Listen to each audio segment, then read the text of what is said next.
Can XRP really reach the value of $29? Well, it doesn't look like it at the moment. We had another correction last night, just as I predicted in yesterday's video. Today, we will take a look at the trading setup, all the news, all says that is currently influencing the situation, plus this claim about the $29. I would say let's dive right in. See you after the intro. Now, new from Uptrend VP Trading. Your opportunity to copy the signals of two professional traders for free. They managed to grow an account from $4,000 to $30,000 within 2 months. The results in the group are also impressive. All you need for this is a deposit of $100 into your BingX account. You can find all further information below in the description. Let's start again with the forecast on Polymarket. What is the expectation there regarding what is possible with Bitcoin? And if you look at the values, well, 3%. For a million, okay, 250K, 11%. Let's go further down. So the majority thinks 70K, and that's 67%. I would say the fear is definitely present in the market. So there are, of course, also wild speculations where everything is explained in detail, but let's be realistic. Currently, no one can foresee it. The only thing that can be said is this board here. All right. And by the way, this is quite tricky. So now the traditional markets are closed over the weekend, but there was a significant dump downward yesterday.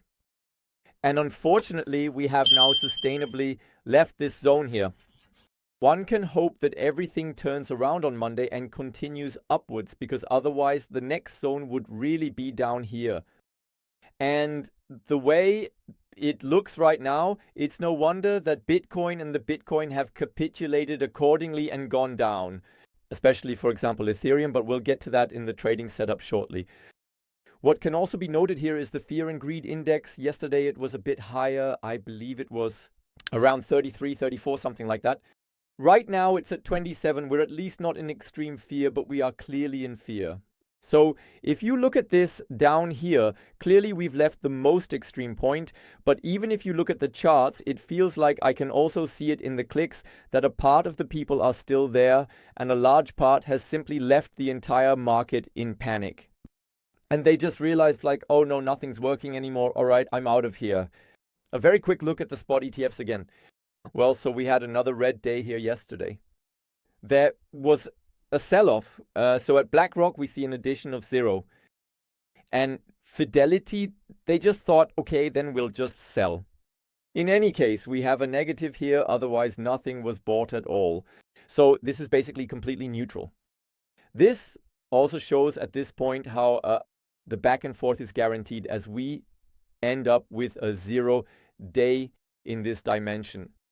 Well, some ETFs manage to do this daily, but now, for example, at BlackRock, you can tell it's very restrained in terms of what is being bought. Even on the 27th, almost nothing happened there. And curiously, here was the inflow. And here, almost directly in the same breath, the outflow. So we'll see, but you can also notice here that the institutions are very cautious. And therefore, once again, a big thank you to everyone who is still providing support. We had almost 2,000 clicks on this video, and I know the times are tough. Only if you delve deeper into the topic now, you might possibly emerge as the big winner. By the way, still 122 likes. It's really crazy that we can already celebrate this. So if I look at this a few weeks ago, there were completely different numbers. But still, if you want to support my hours of research, my work, and this channel, it's completely simple. Feel free to do so now. Leave a free like. And if you might be asking yourself now, yes, Daniel is quite nice, but what do you actually do? This is about Crypto.com news. Honest, fact-based, transparent, without hype, plus a daily trading setup. If you're interested in that, feel free to leave a free subscription now, plus activate the bell so you don't miss any important information. And now let's continue. First of all, there's a little highlight at Crypto.com. The SEC guards has closed the investigations. And yes, it should be noted, Crypto.com is quite proud of this. There was never an SEC charge. So indeed, there was a Wells notice, but that only means it's basically the precursor to a lawsuit. But it never went further. Fortunately, Gensler was already gone by then.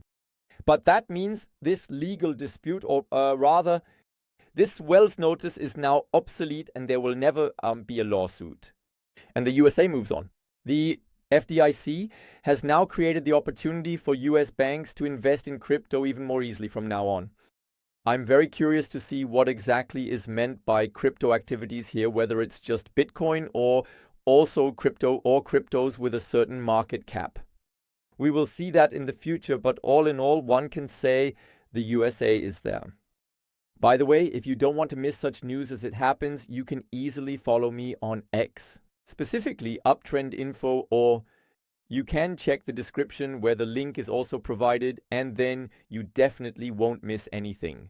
And then there is more positive news from the White House because Trump has issued a pardon specifically for the BitMEX founders. So we are talking here about Arthur Hayes by Benjamin Dallow and Samuel Reed. And they have now been officially pardoned, referring back to a conviction from the year 2022 due to the failure to prevent money laundering on their cryptocurrency platform. At this point, one might say, okay, so the whole thing dates back to the year 2014. We can now discuss that the regulatory framework was obviously quite different back then. But be that as it may, at that time there was a probation sentence plus an additional fine. The only thing that's a bit strange is that there is no further information on why the fourth managing director was not pardoned. So he is not included in this pardon letter. Maybe there will be more news on this, but it is definitely another positive sign. And now let's get straight to the $29 theory. So basically one should note everything. There are many former RP members out there, Moonboys, etc., who stand up and say that nothing is happening anymore, and so on. Maybe because you all got in too late, speaking quite neutrally. Because at the end of the day, looking at the year, we are still at 249% in the plus. So, for everyone who has been in the cosmos longer, please consider what XRP has otherwise achieved for such a movement. So, it felt like the thing was a stablecoin. And now Bitwise has made this price prediction, $29 could be reached.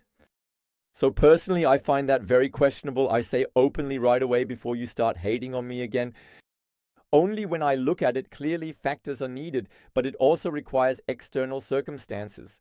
So for example, the XRP ecosystem. It would need to grow significantly. So that's always the big question. One is Ripple, the other is XRP. Do we need XRP everywhere? Good question.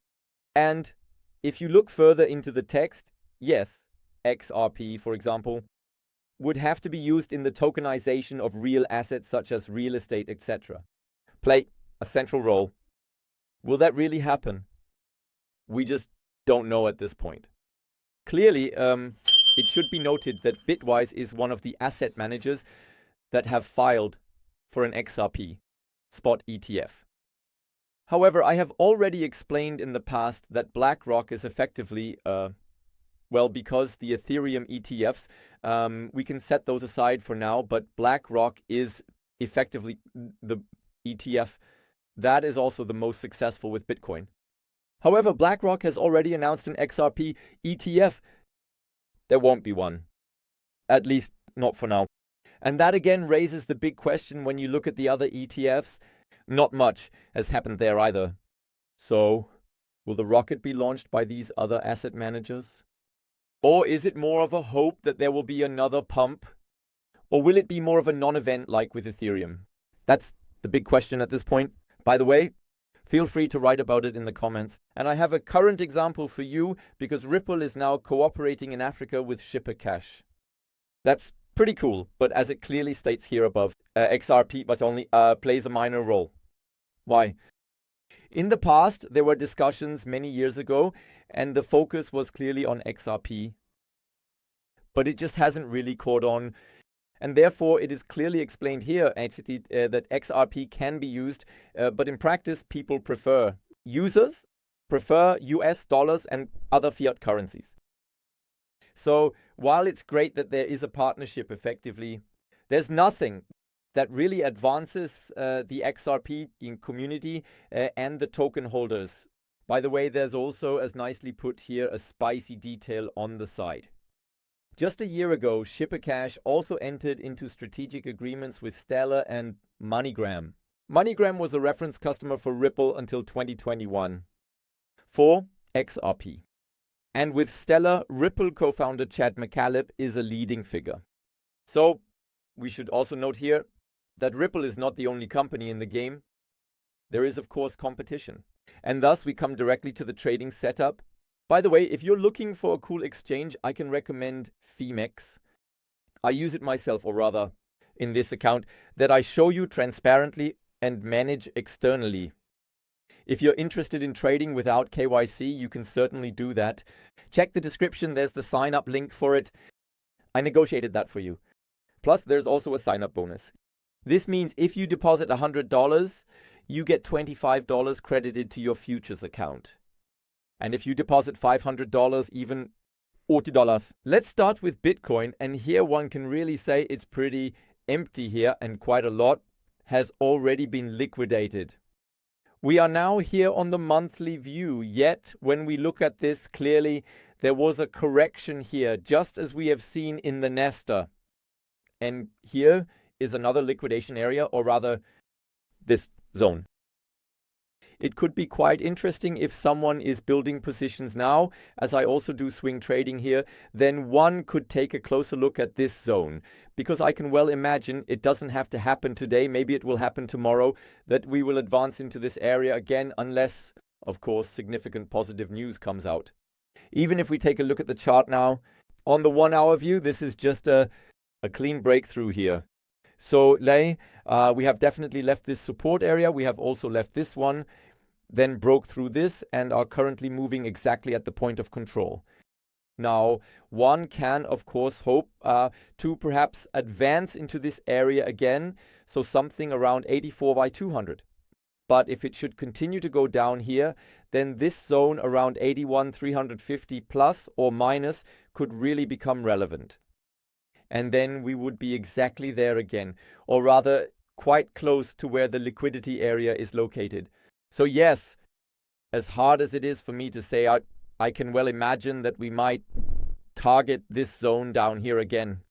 Moving on to Ethereum. Yes, it now looks like one could say, wow, there's a big area up here that could indeed be quite appealing. But we must not forget at this point that Ethereum reacts to what Bitcoin does. Usually much, much stronger when you look at such corrections. Therefore, I would be quite cautious right now. So overall, one can certainly say, yes, okay, there's something up there.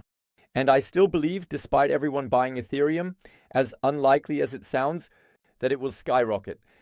Because somehow, said curiously, there is accordingly a lot of institutional money is involved. However, if you look at it like this, I would be cautious for now. Let's take a look at the chart. Let's start with the 1 hour view. Yes, so you see it here. We are right in this volume area here. There was also corresponding testing, rejection, and so on right around the point of control. Now it gets quite interesting because there isn't much room left to the downside here. And as I said, this uptrend, it has been clearly broken and has now moved far away. Therefore, I am very curious here. This could be another interesting threshold around 1822 plus or minus. There was a bit of movement there. Let's look further back. No, let's switch to a different view now. In any case, this could be a zone that might provide support. Hopefully, because otherwise we would effectively be already down there or even deeper. The only thing we can still note positively, more or less in the daily view, is that we are still here in this symmetrical triangle. However, on the one hand, right at the very end here, so there's not much room left. And on the other hand, now with the movement downwards, so that means, again, if we break through here sustainably, then it could really go down significantly. So yes, there is still a glimmer of hope that we might see a trend reversal upwards here.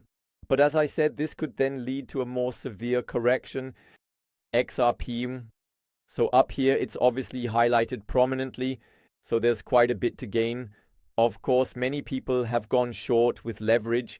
So yes, we're curious to see if there could be any impulsive movement upwards, because right now it doesn't look like it at all. a very clear downtrend, and yes, so anyone who currently has an open trade. For example, I am still set to long here aside from that, but you can definitely use DCA.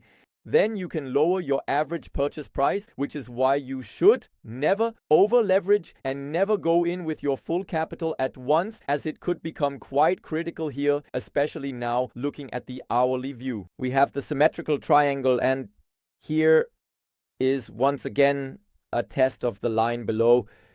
We hope that it won't be breached again. We are also close to this support area, and then it would indeed be possible for us to end up down here somehow, so let's hope that doesn't happen. Hopefully this was just a test and now it will continue upwards. But as I said, it doesn't look very promising on the daily view right now. It doesn't look any different here either, so we have our symmetrical triangle and we are at the lowest threshold. And you can also see here, this is the last strong volume block we are on, where a lot of trading is happening accordingly. There's not much going on here, I mean, even less here. And then theoretically, we would already be at our 158. Let's hope it doesn't come to that. A final look at Solana, because you might find a clever entry point here. So if you're planning to open a trade, I wouldn't do it just yet. And I personally wouldn't go short either. Just my personal opinion. Of course, it could still be that the overall market continues to move and it goes further down here as well. However, there is a volume area here that I can very well imagine will be picked up first, especially since we are already here. A brief look at this again. Looking at the 4-hour chart, you can see the downtrend was cleanly broken here, fortunately. But now it's time for a return here again. And especially this support area here, you can see everything that's happening here. Once a breakthrough, rejection, below. Here, rejection, rejection, rejection, rejection. Here was the breakthrough. Yes. So, a lot has happened, and the price is currently moving right back into this zone. And then it becomes questionable how it will continue downward, because you see here, as I said, we hope that there won't be a sustainable breakthrough downward here. Still, we need to look at it. Traditional markets are closed.